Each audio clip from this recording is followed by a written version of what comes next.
Morning student, today we will discuss about the topic different type of images and how we make the ray diagram.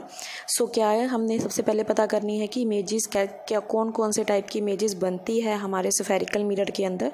So first one is real image. Real image क्या होती है कि हम image को screen के ऊपर obtain कर सकते हैं, that is the real image. और रियल इमेज कौन से मिरर पर बनती है? कॉनकेव. किसके ऊपर?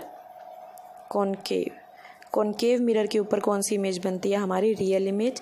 Second thing is virtual image. Virtual image क्या होती है? जो कभी भी हम स्क्रीन के ऊपर नहीं ऑब्टेन कर सकते, उसको क्या बोलते हैं? Virtual image. क्यों? क्योंकि जो रे ऑफ लाइट है वो क्या हो जाती है, डिफरेंट डायरेक्शंस में डाइवर्स हो जाती हैं, और हम क्या करते हैं, उनको लास्ट में इमेजिन करते हैं कि अगर वो एक पॉइंट पे मिलेंगी तो वो इस पॉइंट पर मिल सकती हैं. तो that is the virtual image. And third one is inverted. Inverted आपको नाम से ही पता लग रहा है, इन्वर्ट मतलब उल्टा. जो इमेज बन रही है वो हमारे पास क्या बन रही है? उल्टी बन रही है. Fourth one is erected. Erected किसके अंदर बनेगी? कॉन्वेक्स मिरर के अंदर बनेगी. कॉन्वेक्स मिरर के अंदर यानी हमें ये इमेज किसके ऊपर नहीं मिल सकती है, हमें इमेज किसके ऊपर स्क्रीन के ऊपर नहीं मिल सकती है. स्क्रीन के ऊपर नहीं मिलेगी तो हम क्या कर सकते हैं, इसको इमेजिन कर सकते हैं कि ये सीधी बनेगी और क्या बनेगी, मिरर के बैक साइड पे हम उसको ज्वाइन करके देखेंगे कि इमेज कैसी बनती है और कहाँ बनती है. And fifth one is डिमिस्ड.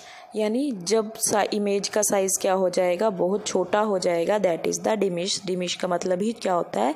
कम होना, यानी छोटा size.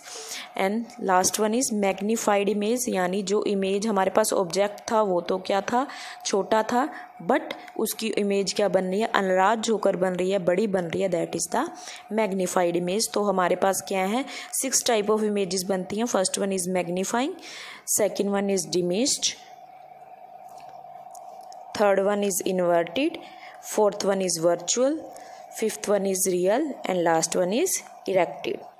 And now we will learn how to make a ray diagram, ताकि हमें क्या पता लगे कि अच्छे से हमें डिटेल पता लगे कि कॉनकेव में अगर हम कोई ऑब्जेक्ट कहाँ पर रख रहे हैं एक रे के ऊपर और उसकी इमेज कहाँ पर बन रही है, same as in the convex mirror. तो सबसे पहले हमें ये सीखना है कि रे डायग्राम बनते कैसे हैं. तो फर्स्ट टॉपिक इसके लाइन आपको क्या कंपल्सरी है, that is the ray parallel to principal axis after reflection will pass through the principal focus in case of concave mirror or appear to diverge from the principal focus in case of convex mirror. यानी concave mirror के case में वो एक जगह पर मिली हुई मतलब एक जगह पर ज्वाइन करती मिलेंगी, और एक जगह पर convex में वो क्या हो जाएंगी, डाइवर्स हो जाएंगी. ये चीज़ का ध्यान रखना है. दैट मीन इन्होंने हमें क्या बोला है, हमें डिफरेंट टाइप ऑफ रेज मिलेंगी, उनमें से हमें क्या करनी है, एक रेज को पकड़ना है. वो रेज क्या होगी, पैरेलल टू प्रिंसिपल एक्सिस होगी, और क्या होगी, एक पॉइंट से टकरा कर दोबारा से कहाँ से, फोकस में से होकर क्या जाएगी, रिफ्लेक्ट होकर डाउन साइड जाएगी. कॉनकेव मिरर में, कॉन्वेक्स मिरर में क्या होगा, जो रे है पैरेलल टू प्रिंसिपल एक्सिस आएगी और रिफ्लेक्ट होकर आउटवर्ड जाएगी, और हम क्या करेंगे, इमेजिन करेंगे उसको डॉटेड लाइन से कि वो अगर एक लाइन कहीं पर जाकर इमेज बनती है, कहाँ से जाकर क्रॉस करेगी, तो वो फोकस से जाके क्रॉस करेगी. This is the compulsory. Every time a ray of light parallel to the principal axis will cross after reflection will cross from the focus, and always you can see here the incident angle is equal to reflection angle. यहाँ पर भी आप देखोगे the incident angle is equals to reflection angle. Incident को हमने आई से mention किया, reflection को आर से. In second point, the ray passing through the principal focus of the concave mirror or a ray which is directed towards the principal focus of convex mirror after reflection will emerge parallel to the principal axis. क्या बोल रहे हैं वो, कि अगर कोई line, अगर ray of light focus में से क्रॉस कर रही है, उसके बाद रिफ्लेक्ट हो रही है, तो रिफ्लेक्ट होने के बाद क्या होगी, पैरेलल टू प्रिंसिपल एक्सिस होगी, एज इन द फर्स्ट. ये क्या होगा, इसका वाइस वर्सा. पहले में लाइट पैरेलल आई थी और क्रॉस करके फोकस से गई थी. सेकंड में अगर फोकस में से लाइट होकर आ रही है तो वो ऑलवेज क्या होगी, पैरेलल टू principal axis होगी after reflection. Same in the convex mirror, the ray of light comes here, that we join here, it comes in the focus and reflects parallel to principal axis. So this is the second rule. Third rule, A ray passing through the center of curvature of a concave mirror or directed towards the center of curvature of convex mirror after reflection, it reflect back along with the same path. That mean क्या है कि अगर हम देखें कि centre of curvature में से अगर कोई रे ऑफ लाइट क्रॉस करती है तो वो कहीं और से रिफ्लेक्ट नहीं होगी, सेम पाथ से क्या हो जाएगी, रिफ्लेक्ट हो जाएगी. You can see the red and green light rays are in same path. That mean जो सेंटर ऑफ कर्वेचर में से लाइट गई थी वो वापस उसी डायरेक्शन में क्या हो जाएगी, रिफ्लेक्ट हो जाएगी. Same in the convex mirror. In fourth rule, the ray incident obliquely to be principal axis towards a point P on a concave mirror or a convex mirror is reflected back to the same angle. वो क्या कह रहे हैं, अगर कोई ray of light reflect जाकर सीधा पोल से किसी भी एंगल हमारी कर्वेचर से जाकर टकराती है तो जिस एंगल पर वो आई थी सेम उसी एंगल पर क्या हो जाएगी, रिफ्लेक्ट हो जाएगी. That you know that the angle of incidence is always equal to angle of reflection. Angle of incident हमेशा क्या होगा, एंगल ऑफ रिफ्लेक्शन के इक्वल होगा. तो जिस एंगल पर लाइट हमारी आकर पोल से टकराई थी उसी एंगल से क्या हो जाएगी, वापस जाएगी. Same in the convex mirror. So these are some rules to make a ray diagram.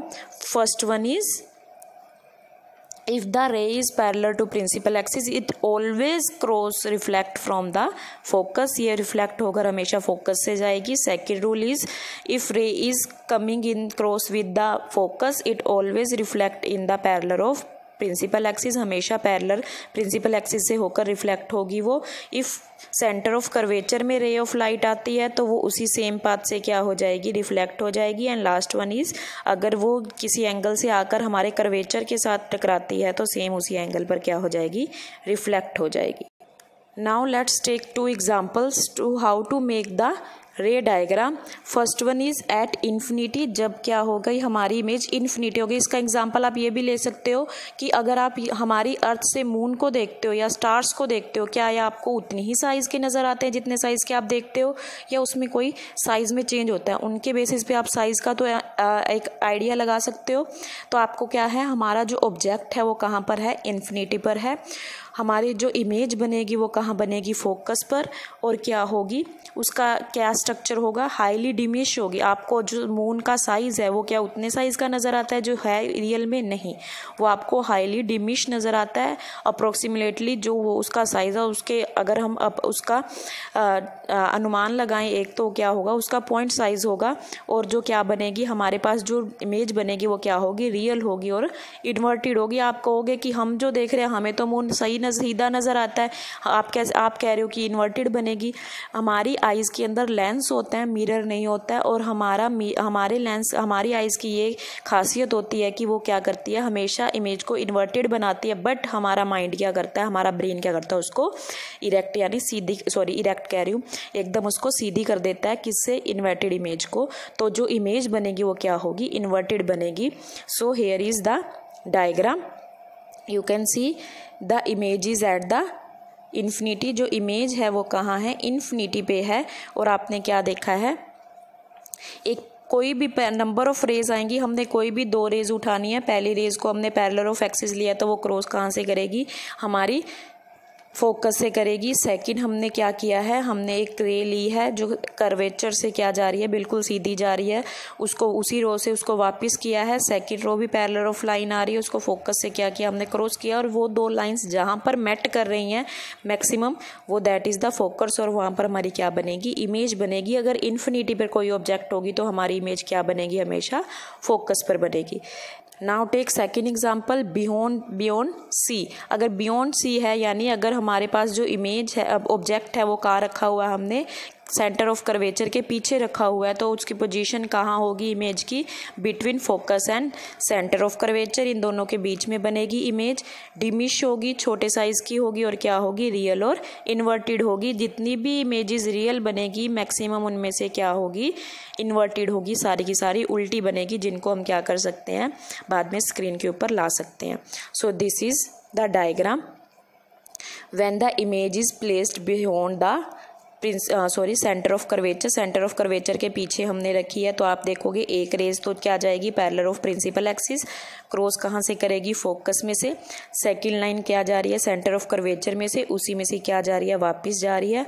और यहाँ से हमने क्या लिया एक थर्ड लाइन ली है जो पैरेलल ऑफ क्या जा रही है हमारे उसके पैरेलल ऑफ प्रिंसिपल एक्सिस के जाके दोबारा से वहाँ क्या कर रही है क्रॉस कर रही है। और ये सारी लाइंस जहाँ पर क्या करेंगी मेट करेंगी क्रॉस करेंगी एक दूसरे को, वहाँ पर क्या बनेगी हमारी एक इमेज बनेगी जिसको हम क्या बोलेंगे that is in between the centre of curvature and focus, and it is the highly diminished, you can see object size and image size, and it is inverted। यहाँ पर एरो हमारा सीधा है, यहाँ पर उल्टा है। so this is the when the object is beyond the center of curvature। so this is all about the 2D class।